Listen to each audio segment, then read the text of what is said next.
Chapter 73, Stubb and Flask. Kill a right whale and then have a talk over him. It must be borne in mind that all this time we have a sperm whale's prodigious head hanging to the Pequod's side. But we must let it continue hanging there a while till we can get a chance to attend to it. For the present other matters press, and the best we can do now for the head is to pray heaven the tackles may hold.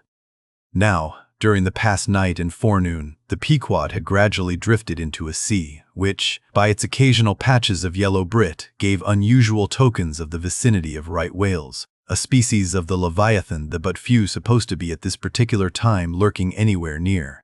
And though all hands commonly disdained the capture of those inferior creatures, and though the Pequod was not commissioned to cruise for them at all, and though she had passed numbers of them near the Crozettes without lowering a boat, yet now that a sperm whale had been brought alongside and beheaded, to the surprise of all, the announcement was made that a right whale should be captured that day if opportunity offered.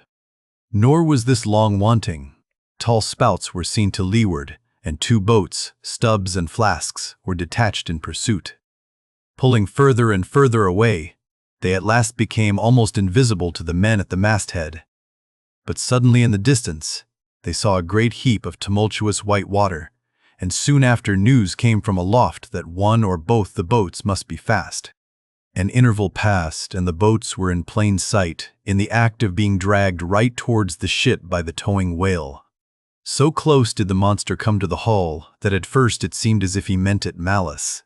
But suddenly, going down in a maelstrom within 3 rods of the planks, he wholly disappeared from view as if diving under the keel. "Cut! Cut!" was the cry from the ship to the boats, which, for one instant, seemed on the point of being brought with a deadly dash against the vessel's side. But having plenty of line yet in the tubs, and the whale not sounding very rapidly, they paid out abundance of rope, and at the same time pulled with all their might so as to get ahead of the ship. For a few minutes the struggle was intensely critical, for while they still slacked out the tightened line in one direction, and still plied their oars in another, the contending strain threatened to take them under. But it was only a few feet advance they sought to gain, and they stuck to it till they did gain it, when instantly a swift tremor was felt running like lightning along the keel, as the strained line, scraping beneath the ship, suddenly rose to view under her bows, snapping and quivering, and so flinging off its drippings that the drops fell like bits of broken glass on the water, while the whale beyond also rose to sight, and once more the boats were free to fly. But the fagged whale abated his speed, and blindly altering his course, went round the stern of the ship towing the 2 boats after him, so that they performed a complete circuit. Meantime, they hauled more and more upon their lines, till close flanking him on both sides. Stubb answered Flask with lance for lance, and thus round and round the Pequod the battle went, while the multitudes of sharks that had before swum round the sperm whale's body rushed to the fresh blood that was spilled, thirstily drinking at every new gash, as the eager Israelites did at the new bursting fountains that poured from the smitten rock. At last his spout grew thick, and with a frightful roll and vomit, he turned upon his back a corpse. While the 2 headsmen were engaged in making fast cords to his flukes, and in other ways getting the masts in readiness for towing, some conversation ensued between them. "I wonder what the old man wants with this lump of foul lard," said Stubb, not without some disgust at the thought of having to do with so ignoble a leviathan. "Wants with it?" said Flask, coiling some spare line in the boat's bow. "Did you never hear that the ship which but once has a sperm whale's head hoisted on her starboard side, and at the same time a right whale's on the larboard? Did you never hear, Stubb, that that ship can never afterwards capsize? Why not?" "I don't know, but I heard that gamboge ghost of a Fedallah saying so, and he seems to know all about ship's charms. But I sometimes think he'll charm the ship to no good at last. I don't half like that chap, Stubb. Did you ever notice how that tusk of his is a sort of carved into a snake's head, Stubb? Sink him. I never look at him at all, but if ever I get a chance of a dark night, and he's standing hard by the bulwarks and no one by, look down there, Flask," pointing into the sea with a peculiar motion of both hands. "Aye, will I. Flask, I take that Fedallah to be the devil in disguise. Do you believe that cock and bull story about his having been stowed away on board ship?" He's the devil, I say. The reason why you don't see his tail is because he tucks it up out of sight. He carries it coiled away in his pocket, I guess. Blast him! Now that I think of it, he's always wanting oakum to stuff into the toes of his boots. He sleeps in his boots, don't he? He hasn't got any hammock, but I've seen him lay of nights in a coil of rigging. No doubt, and it's because of his cursed tail he coils it down, do you see, in the eye of the rigging. What's the old man have so much to do with him for? Striking up a swap or a bargain, I suppose. Bargain? About what? Why, do ye see, the old man is hard bent after that white whale, and the devil there is trying to come round him and get him to swap away his silver watch, or his soul, or something of that sort, and then he'll surrender Moby Dick. Pooh! Stubb, you are skylarking. How can Fedallah do that? I don't know, Flask, but the devil is a curious chap, and a wicked one, I tell ye. Why, they say as how he went a-sauntering into the old flagship once, switching his tail about devilish easy and gentlemanlike, and inquiring if the old governor was at home. Well, he was at home, and asked the devil what he wanted. The devil, switching his hoofs up, and says, "I want John." "What for?" says the old governor. "What business is that of yours?" says the devil, getting mad. "I want to use him." "Take him," says the governor. And by the Lord, Flask, if the devil didn't give John the Asiatic cholera before he got through with him, I'll eat this whale in one mouthful. But look sharp, ain't you all ready there? Well then, pull ahead, and let's get the whale alongside.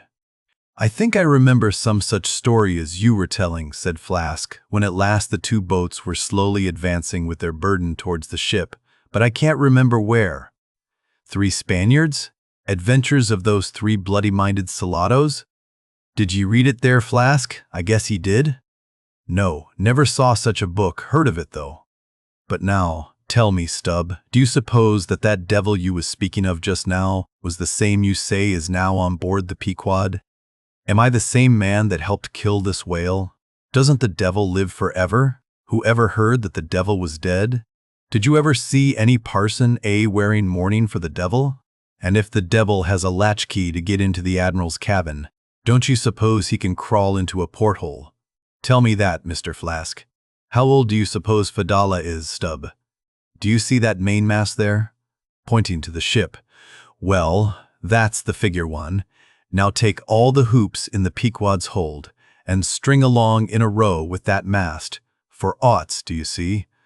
Well, that wouldn't begin to be Fedallah's age. Nor all the coopers in creation couldn't show hoops enough to make oughts enough. But see here, Stubb, I thought you a little boasted just now, that you meant to give Fedallah a sea toss if you got a good chance. Now, if he's so old as all those hoops of yours come to, and if he is going to live forever, what good will it do to pitch him overboard? Tell me that? Give him a good ducking anyhow." "But he'd crawl back." "Duck him again, and keep ducking him. Suppose he should take it into his head to duck you, though." "Yes, and drown you." "What then?" "I should like to see him try it. I'd give him such a pair of black eyes that he wouldn't dare to show his face in the admiral's cabin again for a long while, let alone down in the orlop there, where he lives, and hereabouts on the upper decks where he sneaks so much." "Damn the devil, Flask, so you suppose I'm afraid of the devil? Who's afraid of him, except the old governor who daresn't catch him and put him in double darbies as he deserves, but lets him go about kidnapping people, aye, and signed a bond with him that all the people the devil kidnapped he'd roast for him. There's a governor. Do you suppose Fedallah wants to kidnap Captain Ahab? Do I suppose it? You'll know it before long, Flask. But I am going now to keep a sharp lookout on him, and if I see anything very suspicious going on, I'll just take him by the nape of his neck and say, 'Look here, Beelzebub, you don't do it.' And if he makes any fuss, by the Lord, I'll make a grab into his pocket for his tail, take it to the capstan, and give him such a wrenching and heaving that his tail will come short off at the stump. Do you see? And then, I rather guess when he finds himself docked in that queer fashion, he'll sneak off without the poor satisfaction of feeling his tail between his legs." "And what will you do with the tail, Stubb? Do with it? Sell it for an ox-whip when we get home. What else? Now, do you mean what you say and have been saying all along, Stubb? Mean or not mean, here we are at the ship." The boats were here hailed to tow the whale on the larboard side, where floop chains and other necessaries were already prepared for securing him.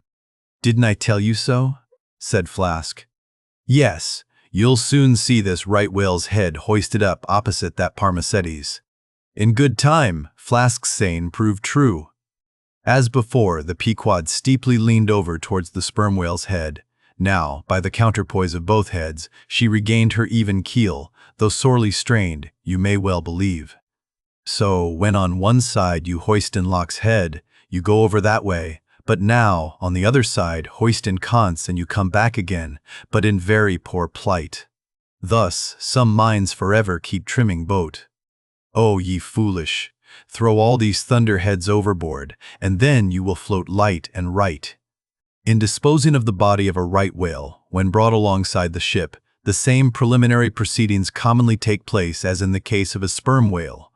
Only, in the latter instance, the head is cut off whole, but in the former, the lips and tongue are separately removed and hoisted on deck, with all the well-known black bone attached to what is called the crown piece. But nothing like this, in the present case, had been done. The carcasses of both whales had dropped astern, and the head-laden ship not a little resembled a mule carrying a pair of overburdening panniers.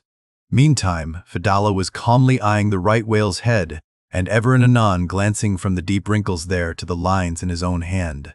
And Ahab chanced so to stand, that the Parsee occupied his shadow, while, if the Parsee's shadow was there at all, it seemed only to blend with and lengthen Ahab's.